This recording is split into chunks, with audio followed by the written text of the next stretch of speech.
Okay, right. Hello, everybody. It is Brenda again. We are here today with Laura Archer, but first let me start off by introducing myself as I usually do. So again, my name is Brenda Hankra. I'm the CEO and founder of My Well Self. We are a tech-enabled wellness-focused care navigation platform helping to make accessing wellness treatment easier for everybody. But this is not about me. Today we have Laura Archer. She is a social worker, practicing in Waterdown, where she does offer virtual services. And we're here to learn a lot about social workers and how they can help and support us. So thank you, Laura, for joining us today. Very, very happy to have you here. Thanks so much, Brenda. Happy to be here. Happy, great. So let's start off by please introducing yourself to our audience. Yeah, so I'm Laura Archer. I am a registered social worker. Um, so what that means is I've registered with the College of Social Workers, and I have to follow their rules and that kind of stuff. That's when someone uses the word registered. I have my master's of social work as well. I have been I'm just thinking human services is the broad view. I've been working in human services in one way or another since 2003. And yes, I'm in a private practice since 2020, actually. Okay. And I'm in Waterdown. I work out of the Waterdown Village Chiropractor and Wellness Clinic. And yeah, the virtual services, because my college is Ontario, then I can practice anywhere. Well, I can see people anywhere residing in Ontario. So that virtual Okay. part really expands throughout the province. Okay, I didn't know that. So you just Mhm. did something there. So you are registered in Ontario, and you can only practice for people in Ontario. Is Yeah. that correct? Oh, Yeah. okay. I did not know that. Okay, Yeah. that's useful Yeah. for people to know. Okay. Yeah. Okay, wonderful. So what was your journey? You said that you had all this experience in the in a certain space and you started your private practice. What was your journey to becoming a social worker? Yeah. So, I've thought about this a lot actually, because some people go into social work. I find like maybe not that many, but people go in like they Mm. know out of like high school that they want to be a social worker. And I'm like, oh, that's so interesting because I didn't know what social workers were. I did my undergrad in child studies, and majority of the people that graduated with me went on to teachers college, and I didn't want to be a teacher. I just didn't think I had like that just wasn't my thing. Yeah. And so I'm like, well, what do I do?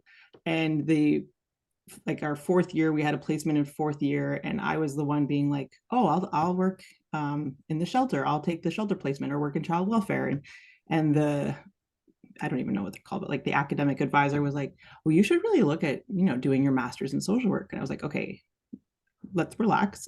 I haven't even graduated yet. That Um, sounds like a lot of work. yeah, yeah. And I was like, so anyways, I finished that.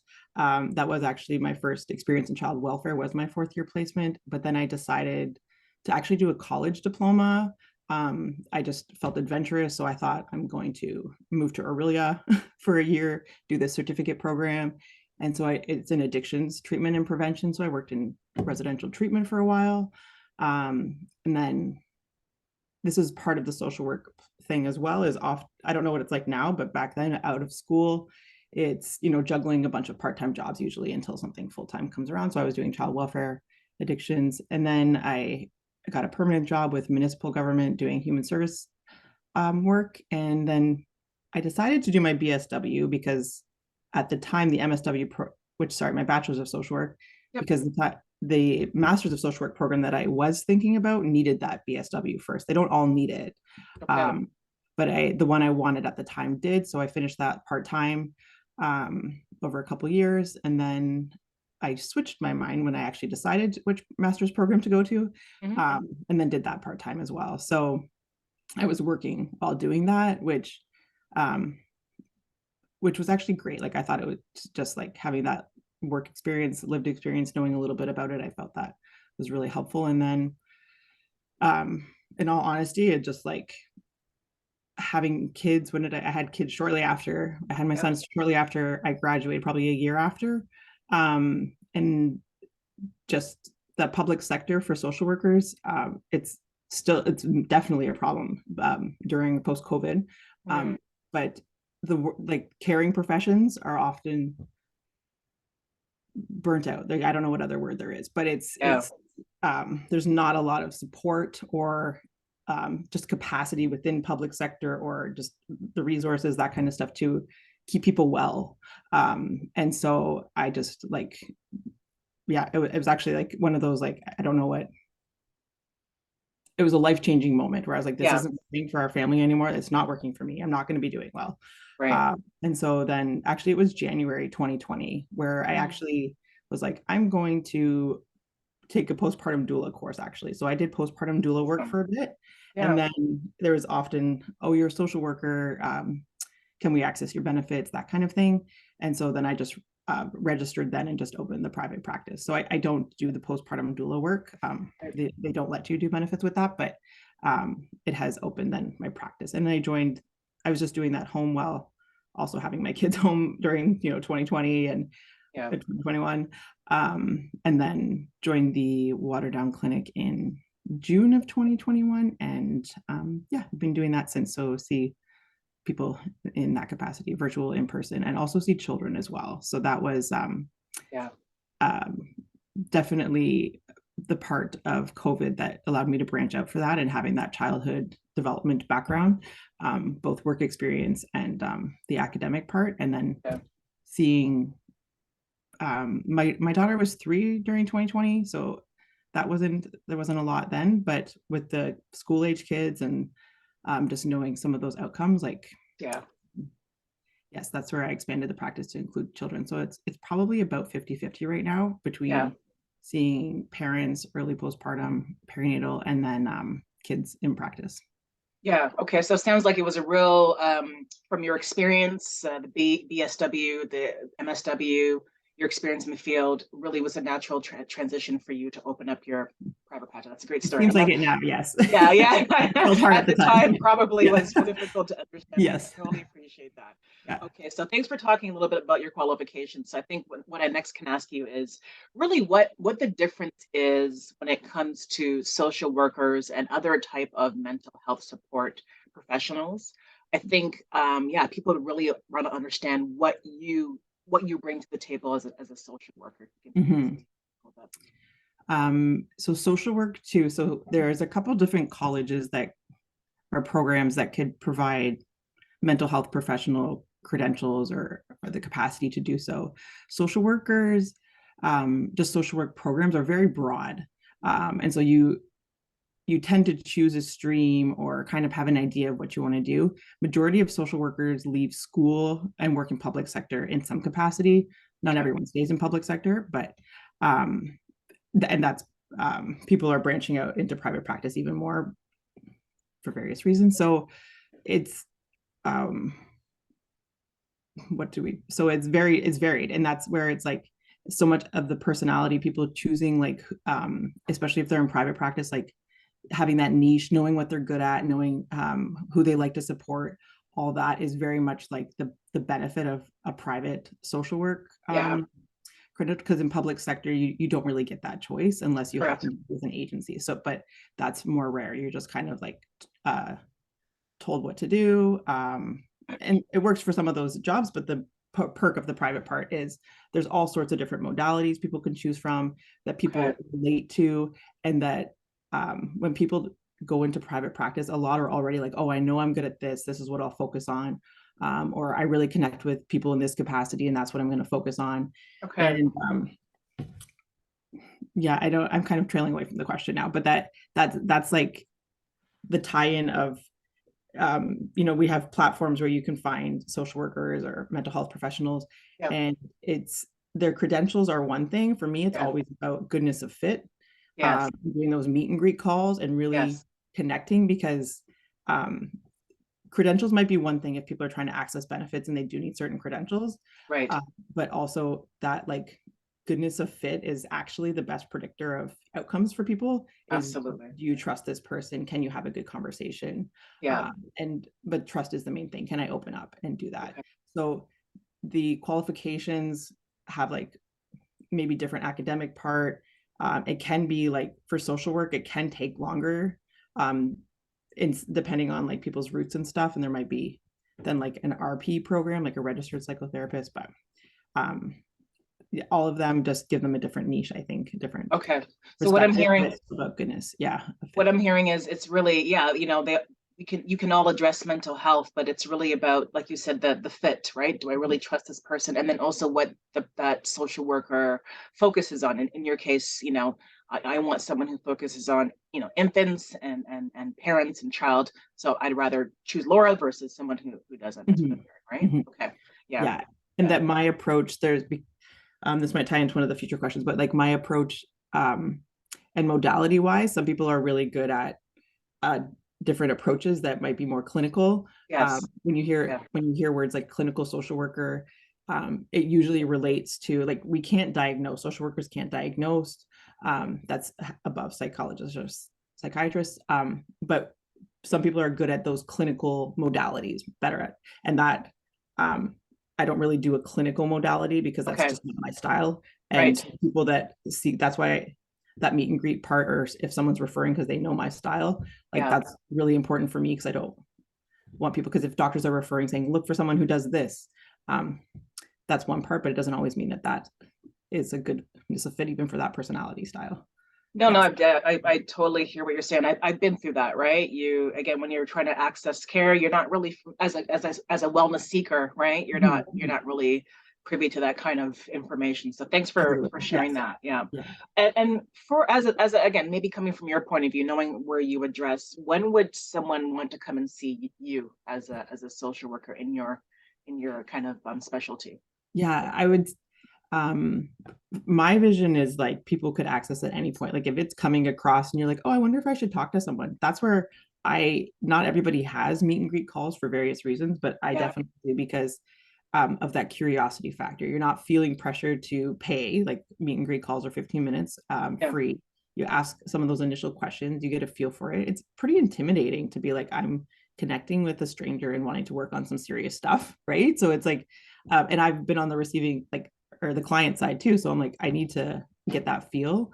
Um, absolutely. so so really that's the curiosity part. But a lot of people that connect with me end up they're either pregnant with their first or second or waiting for their first child, and being like, oh, I know there's patterns I don't want to repeat, or um, I can be an anxious person anyways. Now I'm worried about postpartum. What's that going to look like? Right. Um, that's a really big part of it. The other part is um, social workers or mental health professionals. I think some of the stigma has been a bit reduced in COVID. So it's like, oh, I have a friend or family who sees one and I'm looking for one too. What can this look like? Right. And um, relationship stuff. So stuff that we think that are like it, this is where I tend to talk to moms primarily, but it's like carrying that mental load, not and sometimes thinking it's a character flaw, but really it's a part of a system and stuff that we can just like break down and have those conversations with. So really, if someone's just like needing someone else to talk to, that's objective Yes. and can add some information and maybe some strategies. Okay, that's great. Wonderful. And I know that you're really excited about this question. So I'll go ahead and ask Okay. it. What are some myths that you want to dispel about social workers? I'll leave it at that and Yeah. let you address it. Yeah, this is a big one that professionally I don't know if people are as comfortable asking it, Mm, but I definitely know it happens like in our friend or like community groups, is that social workers have, first of all, it's historical. There is historical connections to social workers and like all of the bad parts of history, but relate to mm, taking people's children, right? yeah, So that yeah, child welfare, child protection piece. And that has been like, first of all, it's the scariest thing to think about. So it sticks in people's brains the absolutely. most. Um, and that's unless someone's actually working for a child welfare agency like Children's Aid, and there's been an investigation and you've been part of this and that's happening and there's actually a probability, that is so rare. It is so rare. And when I do like that first call, we go through like confidentiality. We are required to say like if there's risk of harm to yourself or someone else, we're required to report it. That is part of our duty. But I also always add that I'm having those conversations with you. There's nothing happening in the background where I'm like, oh, must call, like, because that's, first of all, that's not my style. Right. And that there's transparency there, but it's also that myth, I can be a boundary in people actually sharing. Right. And then it actually can prevent like progress. Like Absolutely. parents get mad, but like moms get mad. It's usually because we're so anxious that it's like comes out as snapping and that kind of stuff. But that doesn't tend to be a child welfare concern. That Right. is like you're actively seeking support and working on that. But that's the biggest one. Or that we're diagnosing you while we're talking to you, which we don't diagnose anyways. But um, just that judgment piece, all sorts of judgment is like, and like, yeah, that's the biggest one. And I feel it sometimes when I'm like, oh, okay, I feel like people are thinking about that right now. Oh, But that's the it's worst. just because Yeah. yeah, and so it's um that's the biggest myth, and that those kind of specifications of social worker are very connected to certain agencies and things, and it's not what we're doing all the time. That's for sure. I've never taken anyone's children. Okay, well, thanks for dispelling that. I think as a mom myself, that's very Yeah. important to know. And so thanks for sharing that. I can imagine that would be very comfortable for anybody Right, who right, has a yes. child. Yeah. And with that, if someone were to seek you out, what would you mentioned this meet and greet, what would a typical session look like with Laura? So the try to break this down. There's all these sorts of approaches. So this is exactly where like the different styles, different personalities, and different like modalities come into play. Mhm. So my spouse is also a social worker. Oh, wow. Okay. Yeah, but he's definitely more clinical. So it's so funny because we'll even have these conversations. Like a first session for me is there is a service agreement that has to be signed by the person prior to the first meeting or at the first meeting. And then there's an intake form. Right. Um, so some social workers really just have lots of questions and really use that intake form. For me, it does give me a bit of background if people are comfortable filling it out, but it's also not required for me to fill out that intake form because I'm Right. going to be talking to you anyways. It is not my style to have the first session with like paperwork here and just asking questions or verifying what's on there. So I like to think it's organic in office, because children come in as well. There's toys, it's colorful, we have things around.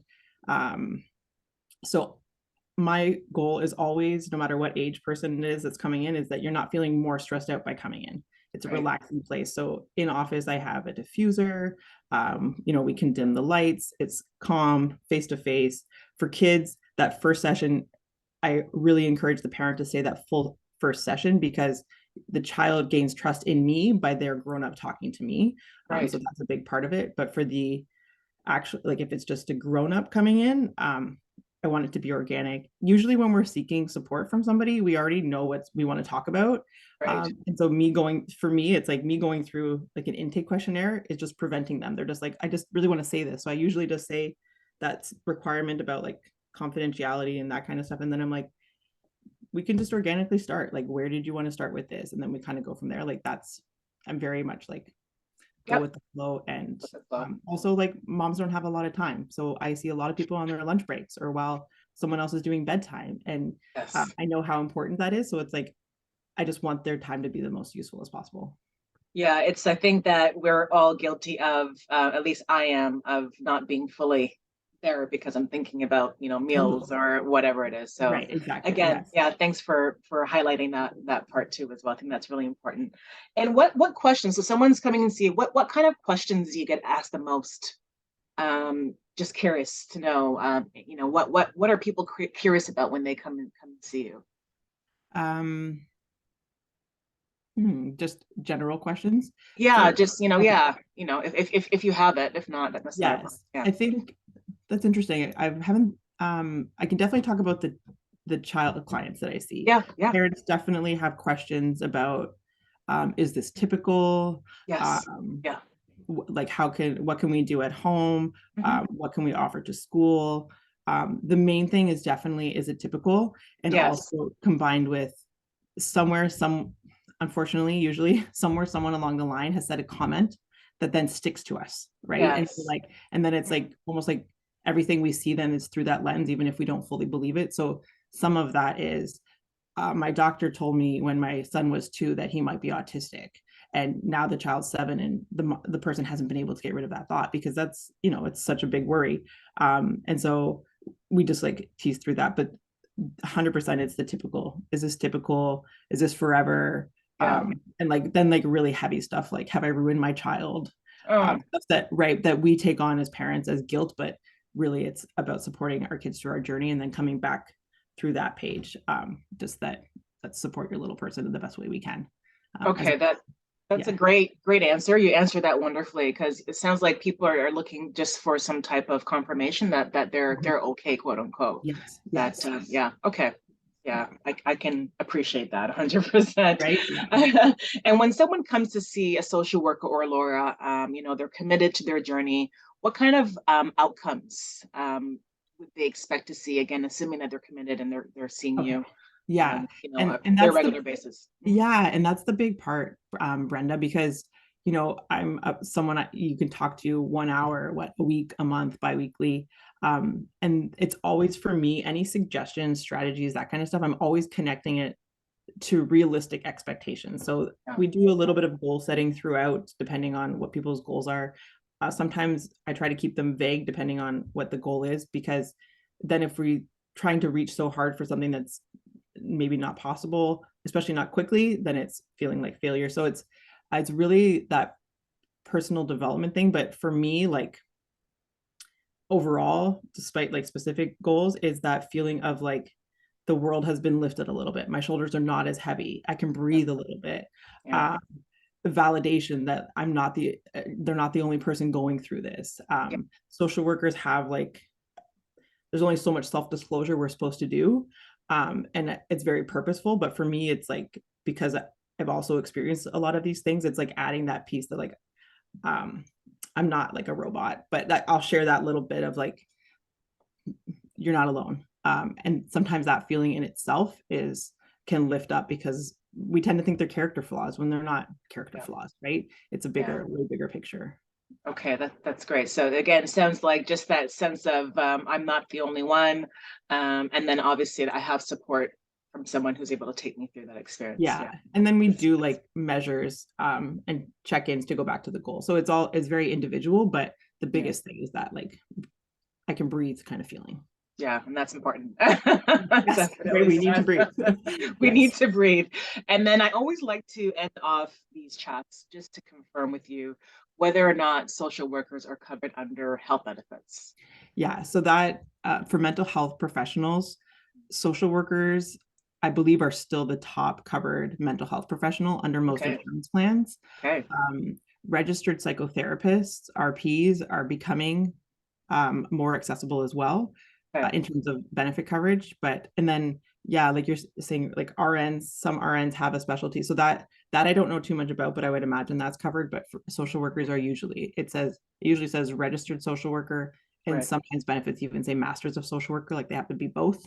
Okay. Those are the highest covered. Yeah. Wonderful. That's good to know. So people are aware that you're covered for Yes, their yes, exactly. benefits, and we Yes, should yes. try to access And that as much as possible. Mhm. and for that, for me too, is that if someone's not covered or they're on mat leave without benefits, Right. as part of my style is that, and I worked public sector for so long, is like mental health support should be accessible. So I Yes. don't also want that to be a barrier. So I can always try to work something out with someone too. Okay. Is that called a sliding scale? I think that's what it's Um, referred to, or I'm not sure. Yeah. yeah, I don't know if I just have the conversation. I guess it could Yep. be still prorated, whatever. Yeah. Yep. Okay, that's wonderful to know too as well. I found that out recently that people can work together when it Right. comes to rates, Yes. if they Yes. don't have access to benefits. So that's Yeah. great. Thanks for mentioning that. Okay, and with that, thank you so much, Laura Archer. Again, Laura Archer is a social worker. She has a private practice in Waterdown where she does also offer virtual services, and her focus and her specialty is really just infant, child, and parent mental health services. So Yeah. check her out and see if she works for you. Thanks so And much, with that, Brenda. no worries. And with that, we'll end this chat. And thanks for joining us today.